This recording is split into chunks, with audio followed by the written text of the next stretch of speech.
এই যে আপনাদের যে নারকেল গাছটা নারকেল গাছ বরাবর সোজা ওই যে একটা স্টিকার লাগানো দেখা যাচ্ছে যেটা ওই যে স্টিকার সেটাতে আচ্ছা এবং যখন ওইটা ব্লাস্ট হয় তখন ওই যে ফিউল যেটা ট্যাঙ্ক থেকে পরে জানছি যদি ঘটনাটা ফিউলটা এই পর্যন্ত আসে এবং এখান থেকে দেখেন সব গাছের কিন্তু পাতা পোড়া এবং আমাদেরও এইভাবে আগুন দাও দাও করে চলছে।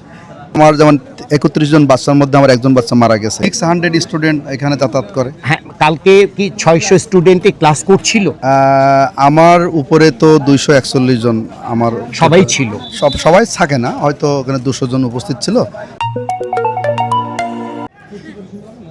গতকাল যে বিমান বিধ্বস্ত হয়েছিল মাইলস্টোন স্কুলে, সেই স্কুলের দোতলায় আমরা দেখতে পাচ্ছি সেই ক্লাসরুমটার নাম কি বললেন? Scarlet section.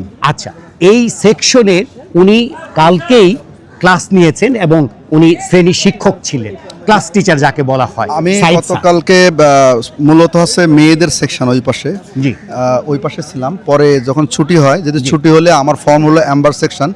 অ্যাম্বার সেকশনে আমার বাচ্চারা ঠিক মতো নামছে কিনা এটা আমার দেখার দায়িত্ব, যেহেতু আমাদের ডিসিপ্লিনটা এমন। কখন যে ক্লাস ছুটি হবে, যখন ছুটি হবে তখন সেই ক্লাসে সেই ফর্ম টিচার সেখানে দাঁড়াবে। যেহেতু এখানে দাঁড়িয়ে দেখলাম আমার বাচ্চা প্রায় চলে গেছে, স্কারলেটে দেখলাম ওখানে 3-4 জন প্রথমে, পরে দেখি আরও 4 জন। পরে ওদেরকে আমি ডাকলাম, তো এখন নামনি কেন? স্যার আমাদের গার্ডিয়ান আসছে। আর একজন বললো স্যার আমি ওয়াশরুমে গিয়েছিলাম। আল্লাহ আছে, ঠিক আছে। মানে ওই ভিতরে কথা বলতে বলতে ওই জায়গায় বিমান দুর্ঘটনা। আচ্ছা, আপনি কোন রুমটাই ছিলেন একটু দেখাবেন?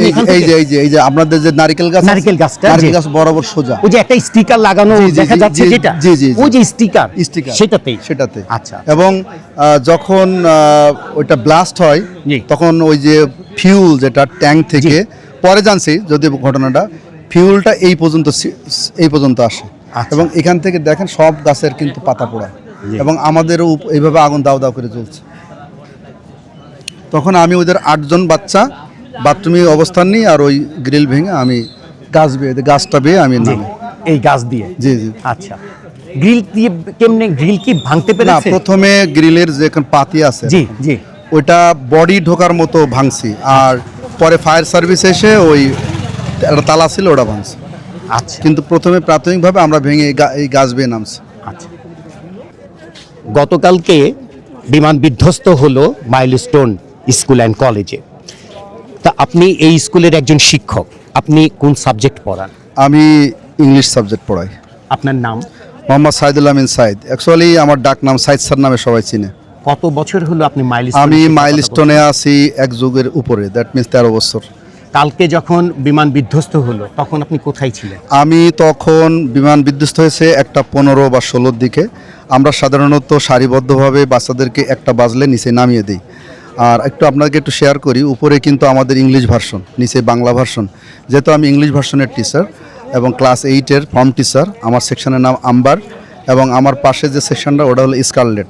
তার মানে আমাদের বয়েজ সেকশন হলো 8-এর 2টো সেকশন, আর গার্লসের 8-এর একটা সেকশন, 7-এর বয়েজ একটা, গার্লস একটা, আর হচ্ছে এদিকে 6-এর বয়েজ একটা, গার্লস। সম্পূর্ণ মানে সব বাচ্চা প্রায় নেমে গিয়েছিল। হয়তো কিছু বাচ্চা গার্ডিয়ানের কাছ জন্য অপেক্ষা করে, আবার দেখা যায় যে অপেক্ষা করছে, মনে করেন যে ওয়াশরুমে গেছে। তা আমার যেহেতু 7-8 জন বাচ্চা, তো মানে বেশি না, যেহেতু আমার যেমন 31 জন বাচ্চার মধ্যে আমার একজন বাচ্চা মারা গেছে। এইভাবে আমার পরের সেকশন স্কারলেট, ওখানে কিন্তু একটা বাচ্চা মারা যায়নি, মানে যেটা বাস্তব উদাহরণ। তো অনেকে বলবে যে তাহলে তো ওখানে কী ছিল, অনেক বাচ্চা ছিল কিনা, কিন্তু ওই বাচ্চাগুলো প্রায় সব নেমে গেছে। 7-8 জন ছিল। আমি ওদেরকে আর কি যখন শব্দ শুনি, একটা শব্দ হলো কিন্তু বিমানের কোনো সাউন্ড ছিল না, উইথাউট এনি সাউন্ড, বিমানের কোনো শব্দ ছিল না। দেখলাম যে একটা শব্দ হলো, শব্দ কি বম্বিং হওয়ার না, বম্বিংয়ের মতো না, প্রথমে শব্দ ওরকম না, যেহেতু ওইটা আপনি দেখছেন যে এটা ঘরের ভিতরে এইভাবে ঢুকে গেছে। তা তারপরে আমি কিছুক্ষণ পরে দেখলাম যে আগুন জ্বলছে গাছে। এরপরে আমার সময় দেয়নি, আগুন জ্বলছে এই গাছটা যেখানে বর্তমানে গাছ নাই, এই গাছটা ভেঙে গেছে। আচ্ছা, এটা একটা ছিল নারকেল গাছ। এই নারকেল গাছ যখন ভেঙে যায়, আগুনে পুড়ছিল, তখন আমরা হঠাৎ করে বাথরুমে যেয়ে পালাই যে তাহলে মনে হয় সামথিং রং, বা কি করা যায়। আগুন আসছে যেহেতু, ব্রেনে তো কাজ করে কম ওই সময়, কারণ একদিকে আমার স্টুডেন্টদেরকে বাঁচাতে হবে, আরেকদিকে আমাকেও বাঁচতে হবে। তখন আরেকটা শব্দ শুনি, সেই শব্দটা এত জোরে, মানে পুরো আগুন, মানে আমি নিজেও এরকম শব্দ শুনিনি কখনো। একটা শব্দ হলো, ওই শব্দের পরে ওই পাশে আগুন ধরে গেছে উত্তর পাশে। এবং এটা কয়টার সময়? এটা 1:20 বা 21-এ। এরপরে যখন শব্দ হওয়ার পরে আমি হঠাৎ করে দেখি ধোঁয়া চলে গেছে অলরেডি, ধোঁয়া, এবং সেই সাথে আমার উত্তর পাশে শুধু আগুন আর আগুন, এই পাশে আগুন আর আগুন। হঠাৎ করে আমি বাচ্চাদের কি করলাম, বললাম, ও বাচ্চারা আমার জড়াই ধরেছে, ও স্যার বাঁচতে হবে, স্যার আপনি বাঁচান প্লিজ। মানে আমার জীবনের আকুতির তো একটা সিস্টেম আছে, যে কেউ সাধারণভাবে আকুতি, আর এটা বাঁচার আকুতি। আমি একজন টিচার, তাহলে আমার কাছে কেউ যদি আকুতি করে আমি কি করতে পারি? কিন্তু আমার কোনো ওয়ে ছিল না। পরে ওখানে একটা গ্রিল আছে, ওই গ্রিলটা আমি 25 থেকে 30টা লাথি মেরে ওটা ভেঙে, ওই ওটার যে পাতি বলে মনে হয়, এগুলো বডি যাতে ঢুকতে পারি, ওটা আমি ভেঙে এক এক করে নামি, এবং ওইখানে গাছ ছিল, ওই গাছ বেয়ে আমরা নামছি। কারণ এখানে দোতলা কিন্তু অনেক উঁচু জায়গা, দেখতে পাচ্ছেন। তো এই জন্য ওখান থেকে ওই গাছ দিয়ে এইভাবে আমি ওদেরকে সেভ করি। কতজনকে আপনি সেদিন? আমি ওই যেহেতু ওই সময়টা তো বিভিন্ন রুমে 2জন 4জন থাকতেই পারে, আমি আমার জায়গাতে মনে হলো আমি 7 থেকে 8 জন উদ্ধার করেছি। পরে ছাত্ররা বলছে স্যার আরও অনেকে বের হয়েছে। মোট নিচতলা এবং দোতলায় কতগুলো ক্লাসরুম ছিল এই বিল্ডিং এ? টোটাল 24টা ক্লাসরুম বা তার কাছাকাছি। 24টা ক্লাসরুম বা 24টা ক্লাসরুমের ভিতরে প্রতিটি ক্লাসরুমই তো ক্লাস হচ্ছিল? না, হচ্ছিল, কিন্তু বাচ্চা যে ওই যে 1টা বাজলে সব আমরা ছেড়ে দিই, আমরা 1:15-এর ভিতরে প্রায় সব চলে গেছিল। আচ্ছা, প্রতিটি ক্লাসে তো আপনাদের সর্বনিম্ন ছাত্রছাত্রীর সংখ্যা হচ্ছে 30 জন। আপনাদের তো কম্বাইন্ড ছাত্রছাত্রী তো একসাথে? না না না না, আলাদা আলাদা রুমে বসে, আলাদা রুমে কিন্তু বসে। একই শিফটে তো ছাত্রছাত্রী তো আলাদা রুম, আলাদা রুম, কিন্তু একই আপনার বিল্ডিং এ ছাত্র এবং ছাত্রী তো ক্লাস হচ্ছিল। হ্যাঁ হ্যাঁ, আচ্ছা, কিন্তু রুম আলাদা? রুম আলাদা। আচ্ছা, ছাত্রছাত্রীদের তাহলে 24টি কক্ষে, প্রতিটি কক্ষে 30 জন করে যদি স্টুডেন্ট হয়? 24টা কক্ষ বলতে এর মধ্যে আবার একটা কথা আছে। জি। এখানে টিচার্স রুম আছে, জি। তারপরে হচ্ছে কোঅর্ডিনেটরের রুম আছে। হয়তো আমার আনুমানিক, আমি টোটাল একটা হিসাব করেছি, কিন্তু ধরে রাখেন 20টা রুমে ক্লাস হয়। আচ্ছা, 20টা রুমে যদি ক্লাস হয়, তাহলে প্রতিটি ক্লাস রুমে 30 জন করে 600 স্টুডেন্ট এখানে যাতায়াত করে। হ্যাঁ, কালকে কি 600 স্টুডেন্টই ক্লাস করছিল? আমার উপরে তো 241 জন, আমার সবাই ছিল? সবাই থাকে না, হয়তো ওখানে 200 জন উপস্থিত ছিল বা তার কাছাকাছি। আমাদের এখানে ক্ষতিটা দেখেন আপনি, নিচেই কি হয়েছে এটা তো বাংলা ভার্সন, এটা আমি জানি না, তবে উপরের ভার্সনে একটু ক্ষতি কম হয়েছে। কারণ যেমন আমার সেকশন, আমার ক্ষতি কম বেশি, মারার ব্যাপারটা না, ক্ষতি কম বেশি বা মৃত্যুর কম বেশি এটা আমি এক মুহূর্তে জানতে চাচ্ছি না। আচ্ছা। আমি জানতে চাচ্ছি যে আপনার দোতলায় কালকে যখন দুর্ঘটনা ঘটেছিল তখনও শিক্ষার্থীরা এই স্কুল ভবনে ছিল? ছিল বলতে উপরে ছিল না বললেই চলে। উপরে ছিল না বলতে সবাই নেমে চলে গিয়েছিল? ওই যে বললাম যে আমার সাথে যেমন 7-8 জন আমি পেয়েছি আমার পাশে। আচ্ছা, এর কারণটা কি? আপনার ক্লাস ছুটি হয় কয়টা? ছুটি হয় একটাই। একটা। আর একটা 20-এ যেহেতু দুর্ঘটনা ঘটেছে, আমি বলি না, 1:15-ই দুর্ঘটনা ঘটছে। জি। আর সাধারণত বাচ্চারা যখন ছুটি হয় এরা কোথায় যায়? ওয়াশরুমে যাবে, কেউ কারোর গার্ডিয়ান অপেক্ষা করে। যেহেতু আমার এখানে সেকশন 4টা সেকশন এই পাশে, এখানে দেখা 4টা সেকশন মানে 30 জন করে, 4টা সেকশনে মানে 120 জন। হ্যাঁ, সবাই চলে গেছে তো, সবাই চলে গেছে। আপনাদের এইটা কি শিফট, মানে মর্নিং শিফট? না না, একটাই শিফট আমাদের। শিফট। সকাল কয়টা থেকে শুরু? আমাদের 8টা থেকে 12টা। এই 8টা থেকে 1টা। 8টা থেকে 1টা। কিন্তু 1টার পরে যদি এই ঘটনাটা যদি 1:30টার দিকে বা 2টার দিকে হতো তাহলে তো কোনো স্টুডেন্ট থাকতো না এখানে। যদি আর তো ক্লাস হয় না। না না না, আরো মানে ক্ষয়ক্ষতি কম হতো। ক্ষয়ক্ষতি কম, এবং যদি 1টার আগে হতো তাহলে ক্ষয়ক্ষতিটা বেশি হতো। এটা তো আমরা সবাই বুঝতে পারছি। আচ্ছা। কারণ এটা উপরে আল্লাহর রহমত যে আমাদের বিমানটা দুর্ঘটনাটা হয়েছে 1:15-র দিকে। যদি আজকের এটা ধরেন 1টা বা 1টার কাছে হতো তাহলে আমার এটা বলবো না, যেটা হয় না এটা তো আশাও করি না আমরা। আচ্ছা, ক্ষয়ক্ষতি যা হবার হয়েছে, ক্ষয়ক্ষতি তো এখন চেষ্টা করলে এটা ফিরিয়ে আনা যাবে না। কিন্তু আমার জানার যেটা বিষয় সেটা হচ্ছে যে আপনি বলছেন উপরে আপনার 4টা সেকশনে শিক্ষার্থী ছিল, তা 4টা সেকশনে যদি শিক্ষার্থী থাকে তাহলে 30 জন করে হলো 120 জন শিক্ষার্থী থাকার কথা। এটা রেজিস্টার্ড যেটা বলে। জি জি, ঠিক আছে, আমার খাতা যেটা বলে, আমার উপস্থিতি খাতা যেটা বলে। আর নিচে কয়টা সেকশন ছিল? নিচের সেকশনটা গুলো হলো বাংলা ভার্সন, তো ওটা আমাদের নলেজে কম। নিচে তো না হলে 10টা ক্লাসে ক্লাস হচ্ছিল। এখানে একটু দেখতে হবে, কারণ হচ্ছে যে এখানে কিন্তু বাংলা ভার্সনটা বেশি, তো ওপাশে গেট ভেঙে ফেলেছে। নিচেই তো মনে করেন অনেক সুযোগ সুবিধা আছে, যে এপাশে ভাঙা ওপাশে ভাঙা, ভেঙে অনেকে ইয়ে করছে, সেভ রেস্কিউ করছে, কিন্তু এখানে উপরে তো ওই ধরনের কোনো না না, অপশন ওইটা ছিল বলছি না। মানে নিচে তো না হলেও 10টা ক্লাসরুমে ক্লাস হচ্ছিল। সবাই তো প্রায় ছুটি হয়ে গেছিল। ছুটি হোক, আমি ছুটি বা চলে গেছে এটা জানতে চাচ্ছি না। হ্যাঁ। আমি যেটা জানতে চাচ্ছি যে গতকালকে উপরে এবং নিচে কতটি ক্লাসরুমে ক্লাস হচ্ছিল, এবং প্রতিটি ক্লাসরুমে সর্বনিম্ন 30 জন শিক্ষার্থী ছিল। এখন যদি 15টি, উপরে 4টি ক্লাসরুমে যদি হয়, নিচে যদি 10টি ক্লাসরুমে হয়, তাহলে আপনার 14টি ক্লাসরুমে ক্লাস হচ্ছিল। তো এইটাই আমি জানতে চাচ্ছি যে কতটি ক্লাসরুমে ক্লাস হচ্ছিল। এটা আনুমানিক ওই যে বললাম না, যে এই পাশে তো আপনার আছে 6টা রুম। জি, এই পাশে 6টা রুম, এর মধ্যে টিচারদের রুম একটা আছে, ল্যাব রুম একটা আছে। হ্যাঁ, দুটো বাদ দেন, তাহলে 10টা রুম, 10টা 20টা, এরকম 18-20টা রুমে ক্লাস হচ্ছিল। 18-20টা রুমে ক্লাস হচ্ছিল। আমি যদি 20টা রুমে ক্লাস ধরি, তাহলে আমার 600 স্টুডেন্ট ক্লাস করেছে কালকে হিসেব অনুযায়ী। আমি যদি 18টাও ধরি, তাহলে আমার 540 জন ক্লাস করেছে কালকে। এটাই আপনার খাতা বলবে, রেজিস্টার্ড খাতা যেটা বলবে।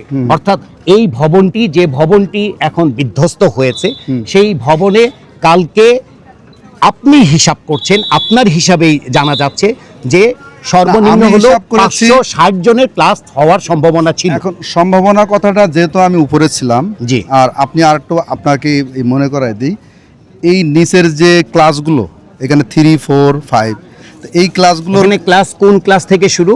এখানে হচ্ছে 3, 4, 5, আর আমাদের উপরে হলো ইংলিশ ভার্সন। আমি পুরোটা ইংলিশ ভার্সনের বিষয়টা বেশি জানি, যেহেতু আমি ইংলিশ ভার্সনের টিচার।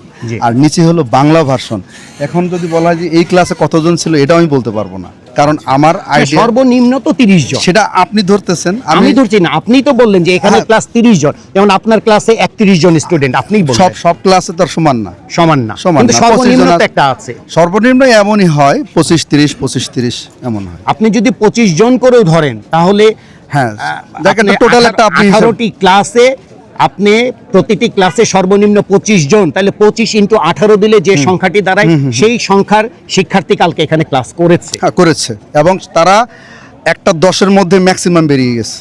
তো মনে করেন যে যদি মানে আমি উপর হিসাব অনুযায়ী, যেমন আমার বাচ্চা হলো 31, একজন ডেথ, তাহলে এই 30 বাচ্চা চলে গেছে, বা সেখান থেকে আরো 2-3 জন ছিল।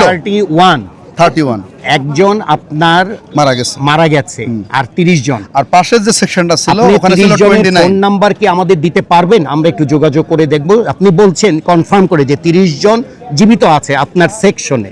আপনি ওই ক্লাসের ক্লাস টিচার? আমি ক্লাস টিচার। আচ্ছা, আপনি যে ক্লাসের ক্লাস টিচার, ওই ক্লাসের নাম কি? Amber section. ইংলিশ ভার্সনের আম্বার সেকশন। এটা ক্লাস 7 এর ক্লাস, না 8 এর। ক্লাস 8 এর আম্বার সেকশনের আপনার ক্লাসে 31 জন স্টুডেন্ট, যেটার আপনি ক্লাস টিচার। এই 31 জন স্টুডেন্টের ভেতরে একজন স্টুডেন্ট আপনার মারা গেছে, আর 30 জন স্টুডেন্ট আপনি বলছেন সেভ, বলতে এদের ভিতরে আহত হয়েছে? কোনো আহত নেই। 30 জনের আপনি আমাদেরকে একটু ফোন নাম্বার দিতে পারবেন? আমরা একটু চেক করে দেখব যে আসলে কতজন সুস্থ আছে। হ্যাঁ, আপনাকে আমি হেল্প করব, কিন্তু নাম্বার বড় কথা না, আপনাকে আমি হেল্প করব। এই বিষয়ে টেলিফোন নাম্বার দিলে তো সবচেয়ে বড় যে আমি যোগাযোগ করে জানতে, 30 জনকে ফোন করলেই হবে? না, এটা তো আপনার সন্তান সুস্থ আছে না হসপিটালে আছে? আপনাকে আমি হেল্প করব, তাহলে হেল্প যেভাবে হোক আপনাকে করব, কোনো সমস্যা নেই। আপনি যে আমি কথাটা বলেছি। আচ্ছা, আমি আরেকটা জিনিস জানতে চাচ্ছি সাইদ স্যার, সেটা হচ্ছে যে কালকে যখন ঘটনাটি ঘটলো, একজন শিক্ষক মানেই আপনার শিক্ষার্থী বান্ধব। একজন শিক্ষক তার শিক্ষার্থীকে মনে করে তার সন্তান। আপনি সেই মুহূর্তে কি করেছিলেন? আমি যখন শব্দটা শুনতে পেলাম, তখন তো আগুন দেখছি উপরে, তো তখন আমার একটা ব্রেনে তো আসলো যে বিল্ডিংয়ে আগুন লেগেছে। কারণ বিমান দুর্ঘটনা কিনা এটা তো আমি জানি না, কারণ আমাকে দেখার কোনো সুযোগ নেই। আমি উপরে থেকে, আপনি চিন্তা করেন নিচেই কি হবে এটা কেউ বুঝতে পারবে না। এইবার আমি ওদেরকে নিয়ে মানে প্রথমে হচ্ছে ওয়াশরুমের দিকে দৌড়াই, কারণ এদিকে ধোঁয়া এবং আগুন দুটোই পেয়েছি। তারপরে আর এখানে আপনি পার্ট দেখেন, এটা কিন্তু বিল্ডিংয়ের দুটো পার্ট আছে, একটা হচ্ছে লেফট, একটা রাইট। আর রাইট পার্টের খবর আমি জানি না, ওই পাশে মেয়েরা। আচ্ছা, আর ওই পাশে দেখেন কোনো নারকেল গাছে কিন্তু আগুন ধরে নাই, না। একদম অক্ষত অবস্থায় Right. আছে। এই পাশের খবর আমি জানি, তাও সব রুমের বলতে পারবো না, কারণ আমি তো ওই পাশে আমার স্টুডেন্টদের যারা ক্লাস 8, আমি 8-এর ক্লাস টিচার, জি। আমি 8-এর বাচ্চাদের সাথে কথা বলছি, জি। ওরা ওখানে ছিল। তো সে কারণে যখন আগুন ধরে গেছে তখন আমরা তো অ্যাটলিস্ট অবজার্ভ করছি যে কি হচ্ছে, হোয়াট ইজ গোয়িং অন। তা আমরা তখন ওই ওয়াশরুমে আশ্রয় নিই, ওদের বলি যে তোমরা অন্তত পানির কাছে আসো। আচ্ছা। এরপরে আরেকটা বিকট শব্দ হয়, ওটা মানে এত বড় শব্দ যে আমার লাইফে কখনো আমি এরকম শব্দ শুনিনি, যে কারণে ওই শব্দের সঙ্গে সঙ্গে উপরে আগুন ধরে যায় এবং ওই সামনে থেকে আগুন জ্বলতে থাকে। সামনের পরে শুনলাম যে এটা ফিউল এক্সপ্লয়েশন হয়েছে এবং এটা সামনে দিয়ে সব আগুন ধরে গেছে।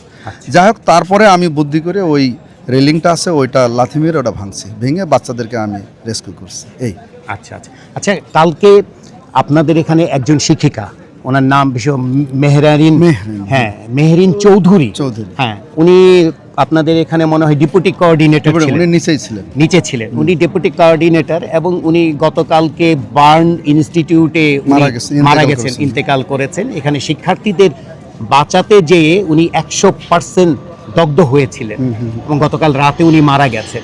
এই খবরটি আমরা রাতেই পেয়েছি। জি জি।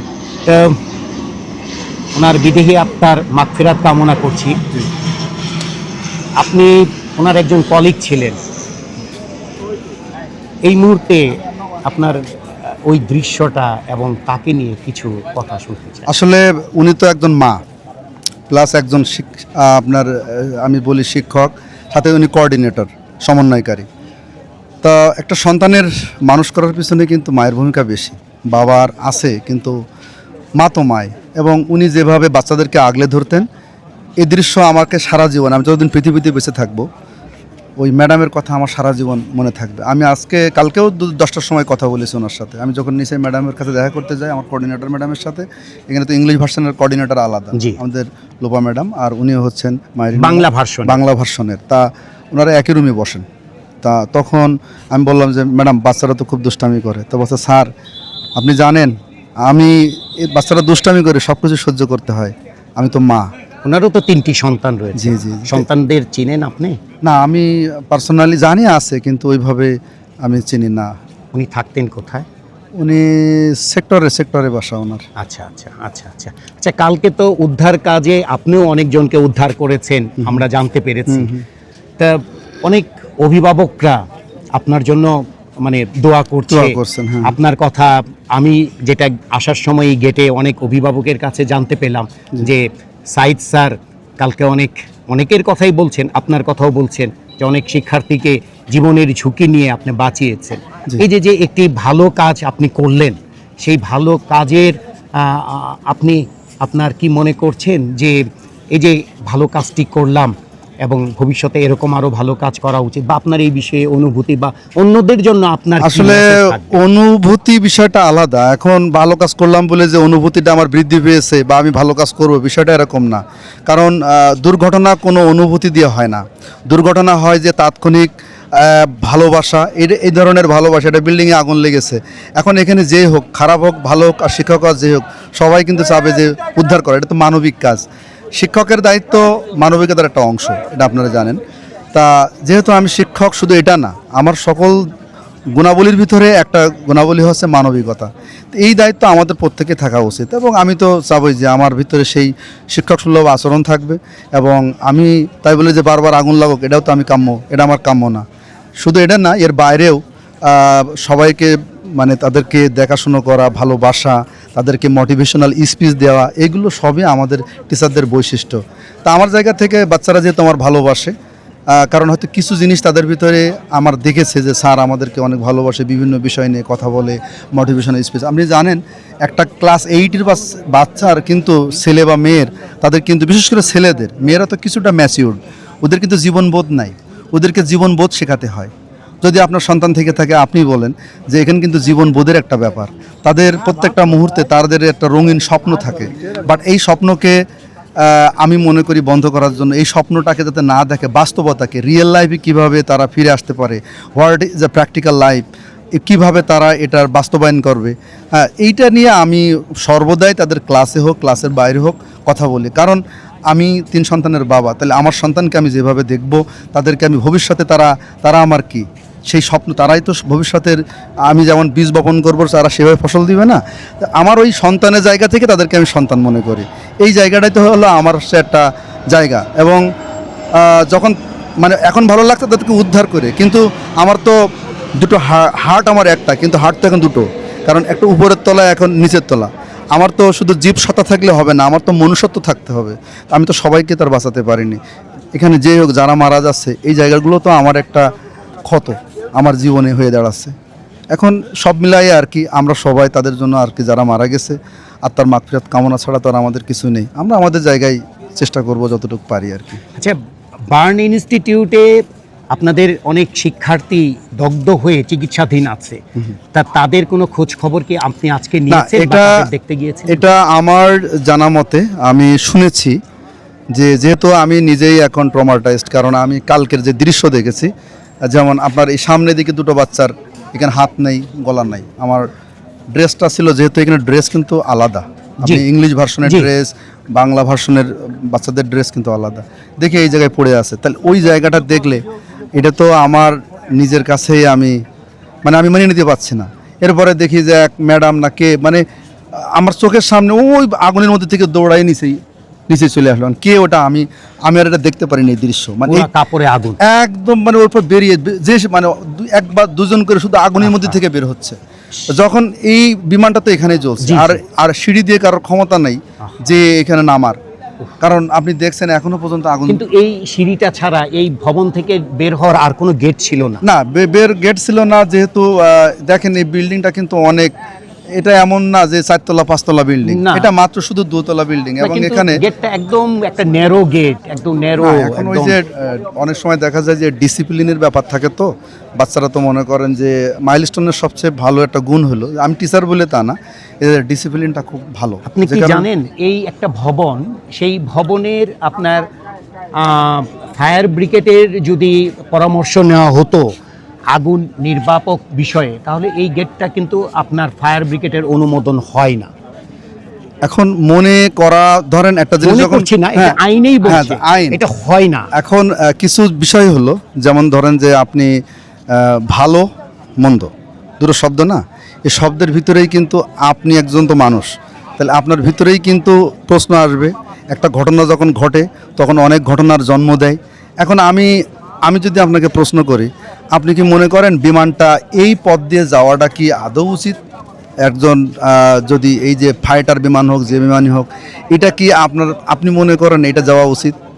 এখন এই প্রশ্ন যখন আপনারা আমি করবো, আপনি তখন বলবেন না। তাহলে সরকার কি ব্যবস্থা নিল? সরকারের তো উচিত ছিল একটা কক্সবাজার হোক বা কোনো লালমনিরহাট হোক, ওই জোনে যেখানে বসত বাড়ি নেই, এটা একটা প্রতিষ্ঠান, অথচ এর পথ দিয়ে বিমান যায়।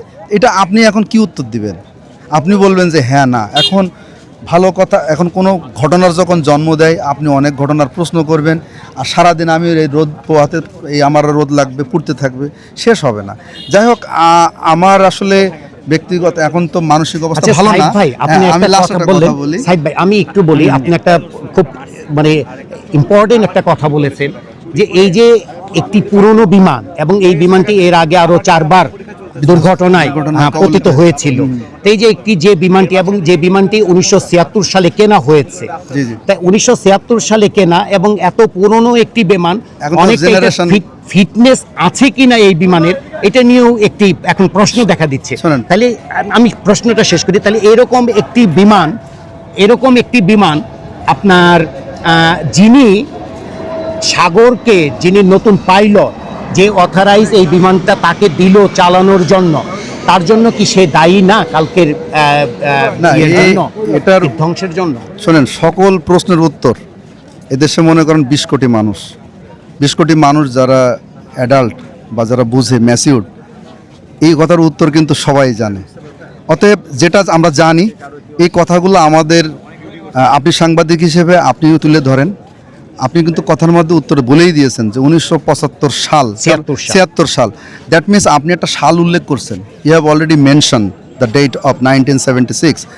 সো আপনি বলবেন যে না, এটা হয় না, তাই না? শোনার সঙ্গে সঙ্গে যে in our country there are many illiterate person, তখন তারা শুনবে বাস 1976 সালের বিমান কেন চালাবে, সো আমি মনে করি আপনার উত্তর আপনি পেয়ে গেছেন। এগুলো আমার মুখ দিয়ে বলা, 10জন মানুষ বলবে, সাধারণ মানুষ যারা আছে জিজ্ঞাসা করেন বলবে না না না না, এই একটাই উত্তর। তো যাই হোক, সবার সাথে তাল মিলিয়ে আমিও বলতে চাই যে আমাদের এই জিনিসগুলো সরকারের উচিত যে একটা ভালো মানে বিমান দিয়ে, মানে এই ধরনের বিমান না, যেটা এখন প্রযুক্তির যুগ, ভালো টেকনোলজি, তাহলে সেইভাবে তারা ওই ধরনের বিমান কিনে তারা প্রশিক্ষণ দেখ। আর প্রশিক্ষণটা এখানে দিবে কেন, এখানে কেন, আপনি লোকালয়ে কেন? এটা তো আপনার প্রশ্ন, আমার প্রশ্ন, আরও 5 জনের প্রশ্ন। যে বাচ্চার বয়স 12 বছর সেও বলবে হ্যাঁ তাই তো। ও যখন ফেসবুক খুলবে বলবে যে না এটা তো ঠিক না, কথা তো সঠিক। আপনি মনে করেন একজন কন্টেন্ট ক্রিয়েটার বা আপনি একজন সাংবাদিক বা আপনি একজন ইউটিউবার, আপনি যখন এই কথাটা বলবেন যেটা উচিত না, সবাই আমরা ওইটা লাইক দেবো, হ্যাঁ না উচিত না।